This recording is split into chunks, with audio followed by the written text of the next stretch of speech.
Hello there! Bom, meu nome é Vinícius Santucci, ou Vini Santucci, como você quiser me chamar, e seja bem-vindo, literalmente, ao meu canal. Bom, eu sou um grande fã de cultura pop, que é uma coisa que está bem em moda nos dias de hoje, né? Tem muitos canais que falam disso. Como é mal de psicólogo, como euzinho aqui, ver psicologia em tudo, ver símbolos, reações psicológicas em tudo, bora falar hoje de Obi-Wan Kenobi. Sim, sim, sim. Obi-Wan, série da Lucasfilm, presente na Disney Plus, que terminou essa semana. E sabe o que mais? Essa série é linda, muito linda. Bom, eu já vou avisando que esse vídeo está recheado de spoilers. Então, se você não viu a série, dá uma passada lá, assiste e depois você volta aqui. Combinado? Então, vamos que vamos. Bom, eu tô vendo muitas críticas sobre a série e algumas delas eu concordo, né? Teve algumas soluções esquisitas, parece que ninguém em Star Wars morre de sabre na barriga no seu Qui-Gon, mas outras já esbarram na justificativa da escolha dos personagens durante a trama, e dessas eu discordo da maioria. Bom, primeira coisa que a gente precisa entender dentro da série do Obi-Wan, para entender profundamente a série, é entender um pouquinho do que é o trauma. E esse é o ponto que eu gosto de trabalhar. Eu trabalho com experiência somática, que é uma linha voltada para a resolução de traumas. Bom, se eu pudesse resumir brevemente o que é um trauma, eu diria que é um evento ameaçador, seja ele real ou percebido, que rompe a nossa capacidade de resiliência. Parece que ele rompe a nossa capacidade de resiliência emocional mesmo e nos põe numa situação de muita vulnerabilidade. É como se fosse uma sensação ali naquele momento de rompimento, de perigo e de morte. Seja essa morte física, seja imaginada, fantasiosa, não importa. Bom, eu não quero falar hoje muito sobre a questão neurobiológica, neurofisiológica do trauma. Isso vai ficar para outro vídeo se vocês quiserem. Mas o importante aqui é nós entendermos o trauma e como ele nos aprisiona. Sim, ele nos aprisiona. A raiz da palavra trauma é a mesma que da palavra sonho em alemão, Traum, ou seja, sonho ou pesadelo na maioria das vezes, né? O trauma, ele é uma cisão do seu modelo de mundo, do que a gente chama em psicologia de mundo presumido. É aquele conjunto de crenças, valores, de proteção, de como o mundo funciona, isso simplesmente se rompe e nós nos sentimos muito desamparados. Você sente no trauma que você perdeu você mesmo, que algo em você ficou quebrado, que você perdeu algo que era profundamente seu no processo. E pior, quando a gente fala sobre trauma, a máxima de o tempo cura todas as feridas simplesmente não funciona. Se tem uma coisa que fica mais e mais resistente conforme o tempo passa, essa coisa é o trauma. Sim, sim, porque o trauma ele cria uma ruptura dentro do nosso sistema de memória, inclusive. É muito comum a gente usar a frase nós lembramos sentindo através da memória traumática. Sensações nos invadem, emoções nos invadem e nos fazem reviver uma memória que não ficou no passado, mas está aqui presente no agora. Isso coloca a gente num estado muito intenso de medo, de pânico e um afastamento cada vez maior de nós mesmos e da realidade.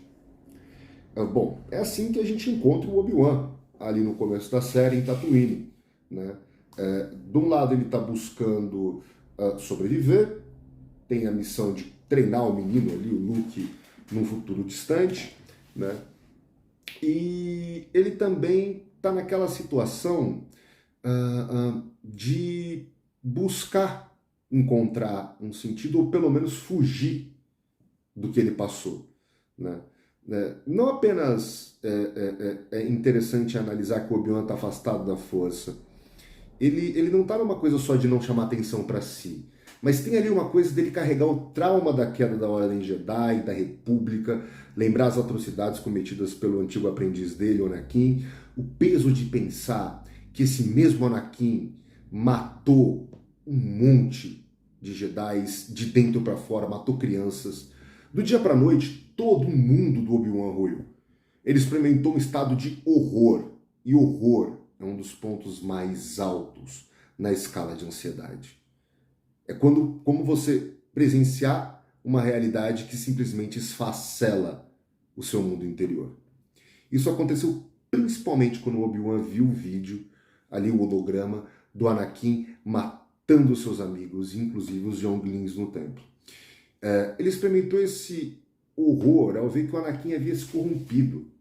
E ele ainda por cima teve que enfrentar o antigo aprendiz e praticamente matou. Ele não teve condições psicológicas e emocionais para matar o Anakin, mas deixou ele em Mustafar queimando. Para Obi-Wan, a força passou a ser tanto perigosa que ele próprio se sentiu indigno dela. Ele quis se afastar. Ele estava se sentindo como um pai.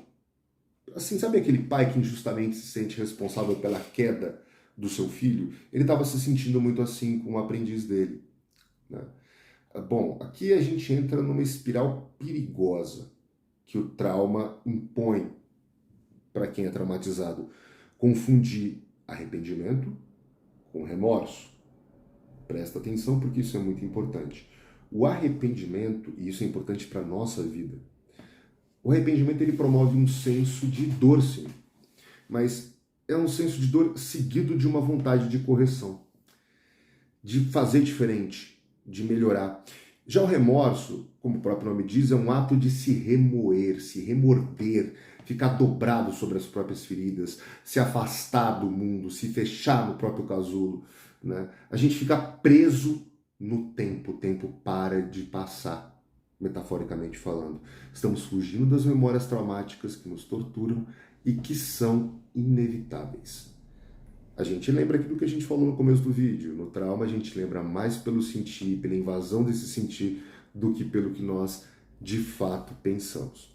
E essa cisão do self, essa cisão do eu, né, de como eu me percebo, de como eu me sinto, de quem eu sou, é vista na série tanto no Obi-Wan quanto no Darth Vader, o Anakin, né? O Anakin também rompeu o seu senso de eu. Porém, o Anakin caiu para a busca cada vez mais intensa do poder pelo poder. E isso é uma coisa que separa imensamente os dois. O caminho Jedi, ele poderia ser descrito como a busca pela harmonia, através da força com todos os seres. Já o caminho Sith, o caminho do lado escuro, ele é mostrado, ele é definido pela busca do poder pelo poder. E o problema é, se você não vê o poder como um meio para um fim, utilizar o poder para poder fazer algo de diferente pelo mundo, poder ajudar os outros, se você vê o poder como um fim em si mesmo, você sempre vai morrer de medo de perder o poder que você acumulou. E quanto mais poder, maior o medo. Darth Vader queria poder convencer a si mesmo que ele havia matado Anakin Skywalker. Mas, na nossa psique, né, nosso funcionamento psicológico, ele não funciona desse jeito. Ele não se dobra às violências da nossa vontade. Não adianta eu querer muito e bater naquelas vozes que vão contra o que eu quero, porque isso não vai resolver, só vai gerar mais resistência. E quanto maior era a resistência do Vader em admitir que ainda havia muito do Anakin dentro dele, mais vivo dentro dele estava Anakin Skywalker. Bom, essas duas cisões, elas se chocam na revanche do duelo de sabre de luz naquele planeta rochoso no sexto episódio, na sexta parte, como a Disney chamou, né? Muitas pessoas disseram que a luta não faz sentido, porque o Obi-Wan nunca foi um personagem que a questão dele era o poder, ele se mostrou ali muito poderoso, tiraram o poder do Vader para equilibrar as coisas. E outra crítica muito comum, ele não matou Anakin quando ele falou que ali um dos dois ia morrer, né? Bom, gente, pensemos da seguinte maneira, o Obi-Wan, ele despertou para a força exatamente quando ele pôde se integrar, quando ele integrou o passado dele. O despertar do personagem, ele foi ocorrendo ao longo dos episódios, né? Seja ali na relação com a pequena Leia, seja vendo o túmulo dos Jedi, que trouxe para ele uma compreensão fora daquela bolha de isolamento dele, do que estava acontecendo com o mundo, né? E a dimensão que esse mal crescia, e como o caminho, né, estava fazendo o trabalho de promover a luz, né, de promover o bem pelo qual a ordem dele sempre lutou. Naquele momento, o Obi-Wan se une à força exatamente porque ele se une a tudo que sustenta o todo. Ao contrário do Vader, que tenta dobrar a força pela vontade dele, ao bel prazer, o Obi-Wan se permite ser usado por essa força. Ele se integra novamente ali. Ele percebe que ele não pode se responsabilizar pelas escolhas do aprendiz dele, do padawan dele. Ou seja, ele fez o melhor que ele podia, mas que o Anakin tem o caminho dele. Já o Vader, por outro lado, responde que ele não era uma falha do Obi-Wan. Essa cena, inclusive, faz uma rima muito bonita com uma fala do episódio 3, quando a Vingança do Sith, quando o Obi-Wan fala: eu falhei com você, Anakin, I failed you. Né? Isso mostra o quanto o Anakin ficou pensando nessa fala do Obi-Wan ao longo de todos esses anos. E como ali ele fala isso para tentar se autoafirmar, porque fui eu que matei Anakin Skywalker, mas na realidade ele está ajudando o Obi-Wan a se integrar, sem querer, mas tá. O próprio Vader também vive na cisão desse eu constante, né? Ele sucumbe a isso. Sucumbe porque pensa que a maior força dele vem exatamente dessa cisão. Mas, na verdade, essa cisão é a maior fraqueza dele. E reparemos aqui, no fim, nós temos um homem integrado, psicologicamente integrado, e o outro totalmente esfacelado. O Obi-Wan decide não matar o Darth Vader.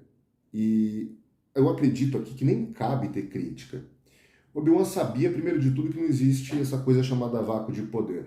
O Anakin, o Darth Vader, ia ser substituído por outra engrenagem, por outra pessoa, por outro aprendiz, que talvez tivesse uma origem de fato sombria desde o princípio. Se o Vader vivesse, o Obi-Wan sabia que ele ia continuar cego atrás dele. O que ia dar liberdade para o Obi-Wan entrar nesse ponto cego que o Sith tem, porque eles são embebidos pelas emoções, e quanto mais emoção a gente tem, quanto mais paixão nos controla, mais cegos nós ficamos. Ele poderia preparar o futuro. Além disso, ele sabia que a sua divisão interior é por si só uma fraqueza. Não porque essas divisões existem, todos nós temos divisões, todos nós temos traumas, são uma coisa da vida. Mas porque exatamente o Vader, a fraqueza dele não é ter cisão, mas é temer encarar essa cisão. Temer se integrar. Eu ainda poderia falar aqui o dia e a noite inteiro sobre a série, sobre os outros personagens. A própria Reva possui um arco psicológico que é muito simbólico, que é muito bonito, que é muito interessante, apesar dela ter sido massacrada por muita gente. Só que o personagem ele é muito profundo. Bom, mas eu não vou falar sobre isso porque, como eu disse, o vídeo ficaria imenso. Se você quiser uma análise dela, bota aí nos comentários para eu saber. Tudo bem? Bom, e se você puder, se inscreve no canal, deixa o joinha, aquele papo de sempre, principalmente para ajudar, já que o canal é literalmente novo e crescer no YouTube às vezes não é punk, né? Não digo nem às vezes.